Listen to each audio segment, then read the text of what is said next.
America, why don't you love me? I had to face the facts. You left me here on my own. Am I wrong?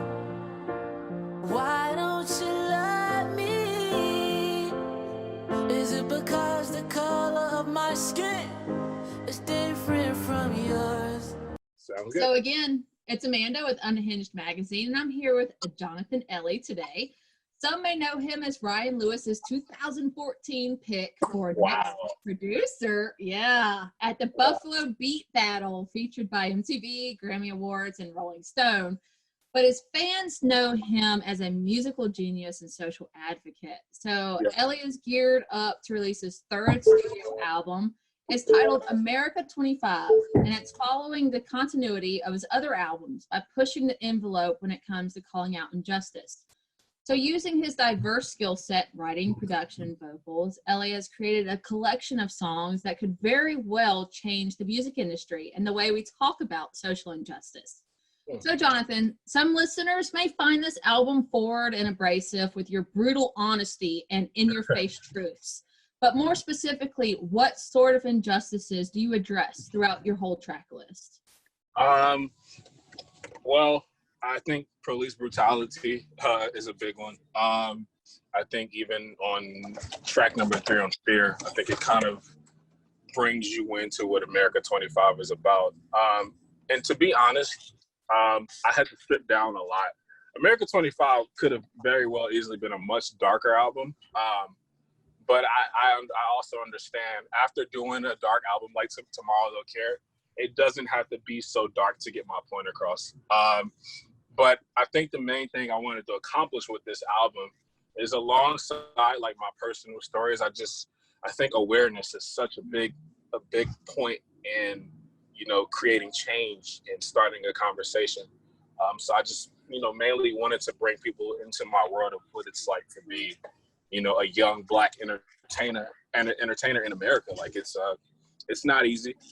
We still go through a lot of the same issues that any Black man will go through. So I think that was the first part. It's just creating awareness of what it is and, the environment. And, it's because it's not fun, to walk on the street and have a, cop pass you and, not know if you're going to get, assaulted or, killed, or, it's just so many factors that goes into waking up every morning, to try to pursue a dream, outside of being Black. It's just so many other things that, we honestly can't control. It's a lot of systematic racism that we're born into. And is that? Yeah. Anyway, we're like literally on the job. So sorry. I think we're delivering to one of my friends. If we need to pause, we can pause. I can edit. Y'all can do your thing. Yeah, okay. I just wanted to make sure you can edit this because no, you're good. Y'all go do your thing. Yeah. This is like so wholesome. This is like I can't. Come here. I'm gonna sit here and sip my wine while y'all deliver. You're good. What are you sipping, by the way? It's a rosé. What?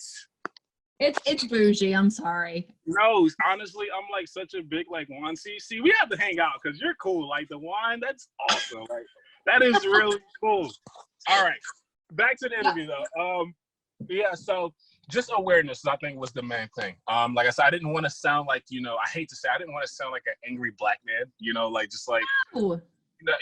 I do believe there's a middle ground, and I do believe there's a way of doing things in a way to where everybody can relate to it. And I think that's what I've gotten from it. The feedback, it's everybody, all of my friends that are white, Black, like everybody, it's like there's something for me on here. And I think that was like a huge compliment to, what I was trying to do. It's like I didn't want to make an album just for a certain demographic. I wanted to make something that could translate across the board for everybody. Right. So, yeah, exactly. So one of my things that I want to ask is your definition of the difference between modern racism, which is you have brought up in your albums and stuff, versus the old school Confederate type racism. What do you see as a development and the difference in modern racism versus what's the old school way of thinking? Wow, that's a great question. I think back then people were blatant, blunt about it, which I can always respect. Believe it or not, I'd much rather a person be openly racist towards me rather than in secret. I think when it's in secret, I think that's when it's more dangerous because you're around those people a lot and you don't realize the hate that they have for you until it's too late, or until, you know, something big comes up. Anyway, yeah, I think, you know, I've been in so many situations. It started when I was like 16, without getting too personal. And this was actually in the church, believe it or not.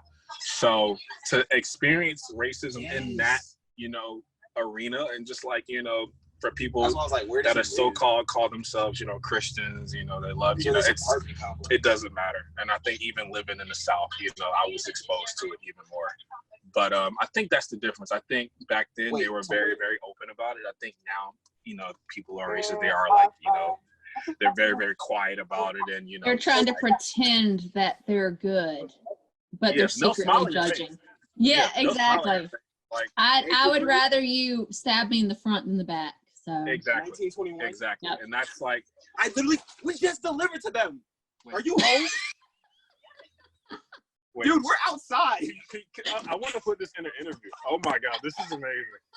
No, you're fine.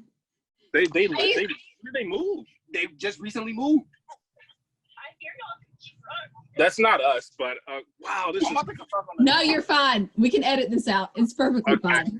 Yeah, man, this is you know, my everyday life. I used to work for USPS, so I am completely. Really? How was it? She said, she said, I'm not too sure.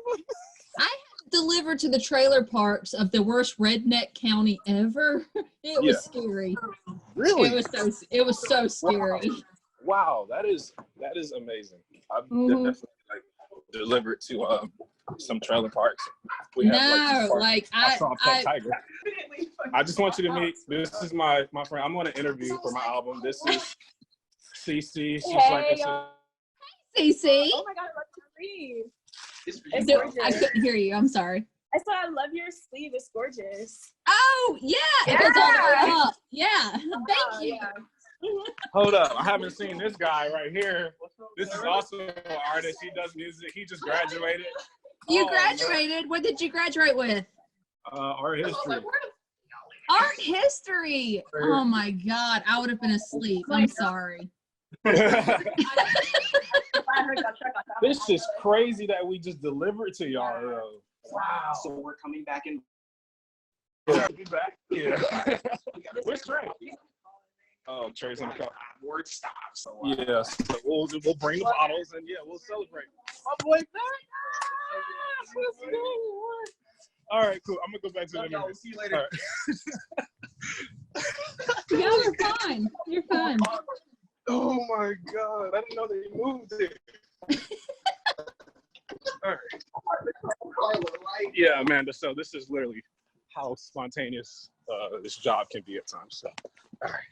No, it's all good. Trust me. I've worked 1 full-time, 2 part-time, and went to school full-time. So I understand everything. Yeah, you're a real one. You're a real one. All right. So. All right. So this album is pretty personal to you as well. And it's sort of tracing your steps through the journey of your last year living in LA and the mental hurdles that you had to overcome. So can you open up about one of the hurdles that might have influenced your work on this album? Man, I think I knew when I moved to LA it was going to be like a challenge because if I'm being honest, I just got out of a really, really serious relationship. And I knew it was a point in my life. It was kind of like if I never went to LA last year, I don't think I ever would have went. And it kind of like felt like my last chance to like, you know, get to grow as a man and, you know, learn myself. So I knew it was going to be a challenge, you know, just being in an unfamiliar place. Thankfully, though, my family's there. My brother, Algie Smith, is an actor. And the second day I was in LA, I literally got off the plane, got settled in. I'm jet lagged. I'll never forget it. And the next day we wake up and we go on the set of Euphoria. It's HBO's TV show Euphoria. He's in Euphoria. He plays McKay. Oh, really? Yeah. So I'm like hanging out with like Zendaya and like everybody, and it's just like so much happening, you know, at one time. God dang it! Did that pause? I hope that didn't pause. Anyway, It's okay. It's okay. It got going. Yeah. okay, yeah. So I think that was like a lot of confirmation that I was definitely supposed to be there at that time. It was like, okay, now you can kind of go after your dreams. You're around, you know, a great support system. So I mean, a lot of it was just adjusting to, you know, just being on my own, you know, being in an unfamiliar city, but it also made me grow musically. I think the first few months out there, I didn't even make music. I was just in a lot of sessions with like, you know, a lot of people and just like so many talented people. I think I ran into like Billie Eilish's brother like the third day and was just like, I mean, that's LA though. You run into everybody if you're in, and it's like a really small town. People think LA is huge, but it's such a small town. So once you're in the industry, you know, it's just, you know, it's all for grabs. But I think the personal issues that I ran into were, you know, a lot to deal with women. I ran into a lot of like tricky situations with women, you know, that I kind of thought were like, you know, very genuine, and, you know, it turned out to not be the case. So I think dealing with that, coming to terms with a lot of like things that I hadn't dealt with, you know, back home, you know, with like even my relationship and my family, being like so far from them and feeling so super disconnected. But you know, like I said, I think it made me uncomfortable in the greatest way ever. I would do it all again, honestly. As far as just like, you know, growing, and it was such a huge growing point for me. I grew so much. That's why the album is called America 25 as well, because once I turned 25, things just started clicking for me, and just so many things made so much sense. It's like, oh, I know who I am. I know what I'm supposed to be doing. I understand my purpose. So, yeah. I absolutely love that quote. It made me so uncomfortable, and it was the greatest thing ever. So Yeah. that is amazing. So yeah. So describe your creative process. Are you one of those that you get a beat in your head and you make the words to it, or do you have lyrics first and you create something after? What do you do? Yeah. So I don't write anything. Everything is like freestyled off of the top of my head. I stopped writing lyrics about 3 years ago. I'll never forget it. I was in the studio jotting something down, and one of my friends was like, "What are you doing?" Like, I'm writing to the beat. And he's like, "No, it's already in you." He's like, "Just say it." He's like, "Just don't overthink it." And that's what I'm big on. That's what I'm big on in the studio. Not overthinking anything. Look, man, I'm gonna be honest. We get the bottle of Hennessy. We get the going. I have not tried Hennessy yet. Yo, I mean, a lot of people don't like dark liquor, so I'm not judging. I love dark liquor. I'm Irish. I can drink it all day long. Well, Hennessy might be for you. It might be for you, but I mean, it depends, because I make all my own beats. So like, you know, if I have a beat sitting around, normally, I'm like, my albums are always premeditated. I know America 25 was thought about before I even started on it. I set, every time I go into an album, I'll spend like 6 months just thinking about what I want to say. Did you say stinky? Thinking. Oh, I thought you said stinky. I was like, did you not bathe? I mean, what's going on here? No, yeah. I'm definitely not stinky recording the album. Definitely not that. But yeah, it's a lot of like premeditated, like, you know, thoughts of like what I want to talk about. I'm literally, we already have another album that we're working on right now that I'm really excited about. But like, yeah, I spend a lot of time thinking, and it's well thought out before I even start creating. So I mean, that's honestly a lot of the album process. I think I'll record most of my albums in like 2 weeks though, because it's just been so thought about and just like, you know, put together. But I'm normally by myself in the studio. Ever since I moved back home, you know, my boy Garland's been with me, just, you know, giving me Hey, input. Garland. She said, "Hey, Garland." But hola, but he's dope too. You know, in his own way, he's talented at so many things. He's like does so much stuff. I don't know what he's gonna end up doing, but whatever he does, it'll be great. But yeah, I mean, it depends though. Like I said, my biggest thing in my creative. You don't do anything stupid. Yeah, he makes sure I don't do anything stupid. Good for you, Garland. Keep him in line. Keep him in line. Yeah, but I mean, it depends. I have emotional sessions, obviously. Really, I have emotional sessions.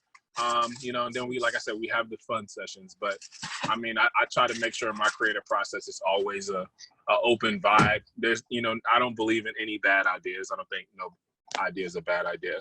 You know, it's just whatever, you know, we set the energy to. I'm just real big on positive energy in that, you know, in that situation, and just letting things come to you naturally, not overthinking it. And yeah, just having fun, man. I really do have fun with this music. Like I do this, you know, and I will do this, you know, whether this whole thing gets big or not. And, you know, it's crazy. We just really started. I released my first album in 2017. So to, you know, be where I'm at right now, it's amazing.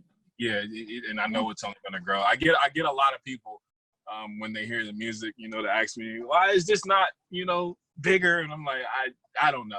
I just feel like we're just getting started. There's so much more. I have so much cool shit like happening in the future. Like I can't. Oh my God, it's gonna be insane. But yeah, you're fangirling yourself right now. I know. Like I just that's why I don't get discouraged. You know, people ask me all the time. You know, they feel like it should be bigger, but I have cooler things to present. You know, I'm really, really big on content, and you know, I feel like if it's good, it'll spread. You know, it's just you have to be consistent, and you know, it has to be something that people really want to buy into. So I think we have some things that, you know, will make people believe, and I think that's the main thing I'm excited about. I really think opening up myself more, getting super personal in my music has done like wonders. So yeah, absolutely. So if you were like, this whole COVID-19 crap, it is throwing a loop for all the musicians and artists and stuff. right. So if you were forced to choose, and I have to say forced because someone told me once, they're like, no, I wouldn't choose anybody. Yeah. Okay, so if you were forced to choose another artist to be confined with in quarantine this whole time to collaborate with, who would it be? Oh, I gotta choose just one. Just one, or a group, a band, or one. Yeah. Probably Watch the Throne. Nah. Mine, just because I feel like I'm in that creative space right now during this quarantine. I would love to just sit in the studio with Frank Ocean and just pick his brain on like just a lot of like ideas. Like I feel like that's where my music is headed as far as like his level of creativity. And I just, yeah, the results with him are like, I don't think there's not too much he can do. And people forget Frank Ocean can rap. Like he can really rap. So like that's dope too. But just like as a vocalist, I think he's one of the best singers out. As far as just like raw vocals and all of that stuff. So yeah, definitely like Frank Ocean. Definitely Frank Ocean. That's awesome. Yeah, I can't rap. So. You can't rap? No. Come on. I karaoke TLC Waterfalls one time, so I was really drunk and people laughed at me. So really? Okay, so how do you feel? Okay, so I've done karaoke, and every time I do it, everybody's just like speechless, and they're like, I don't get claps because they're like, you're not supposed to be good at it. I like did like I was at this bar in Hollywood, and I like karaoke Drake's Best I Ever Had, and they were like, he like knew all the words and like sung it like perfectly. We were too drunk to like comprehend that or something. I was like, I thought you were supposed. I don't know. I guess I'm bad at karaoke. I don't know. No, my dad, and this is off the record. My dad has won awards in karaoke. Oh. It's bad, yeah. So I'm tone deaf. So I was like, well, if I can't sing, maybe I can speak. And so I was like, oh, I can throw some stuff down. No, I can't do that either. It's okay. That's all right. It's all right. I suck at it all. So, I love that. My favorite question to ask people, and I do it to everybody regardless. Okay. Do you have a strange or useless talent? Yes. I don't even know if I want to share this. You most definitely should. I don't even know if it's useless because you can make a lot of money doing this. But I know how to like design like thrill rides and roller coasters and stuff like that. Did you play Roller Coaster Tycoon? I not only played Roller Coaster Tycoon, I owned every version of Roller Coaster Tycoon. I played Thrillville for all the real virtual high five. So, Yes. I also have a friend who's an Imagineer for Disney, and we talk all the time about ideas. And I might one day open up a theme park because I love it. That's like something I'm actually like super passionate about, like on the down low. And also, another talent I have is I am a certified farmer. So that's A certified farmer? Yeah, I did the FFA path in high school and got certified in agriculture. So yeah. So would that be your next job if you could not do music? Would you be a farmer? Absolutely. Are you kidding me? Yeah, for sure. I love chickens. I've had chickens, but other than that, I like chickens too, but I am scared of birds. I think people should know that I have a weird like fear of birds. Yeah, I can't do it. Like even when I was at the beach before I left Cali, you didn't like the seagulls. No, and they're bold out there. They'll walk right up to you. Oh no, they'll take your food out your hand. Yeah. So I'm very afraid of birds. I'm gonna have to start putting that in my questions. What's your biggest fear? That would be a good question. Yep. Yeah. I didn't know that. That's crazy. Yeah, I had chickens, goats, pigs, donkeys, horses. Yeah. As you can tell, I'm very country. So. Oh, I love it. That's awesome. Awesome. So during any of your performances, has anything strange or embarrassing ever happened to you on or off stage? God dang it. Oh, you're getting already worked up. All right, let's go. So I had a concert in Auburn, Alabama. And it was my first show. It was for my album After the Internet. And this was like the first time I'd ever done a concert. And my fans brought me all of these like packed like presents, like food, candy, like notes. Like I was like, oh my God, I am not this special. I literally had like all of this food because they know what I like. If you're a fan of me, you know my obsession with lemonade. Your obsession with what? Lemonade. Simply lemonade to be exact, raspberry flavor. It's like my favorite drink. I make mimosas with that, yeah. So. Oh, what? I've never done that before.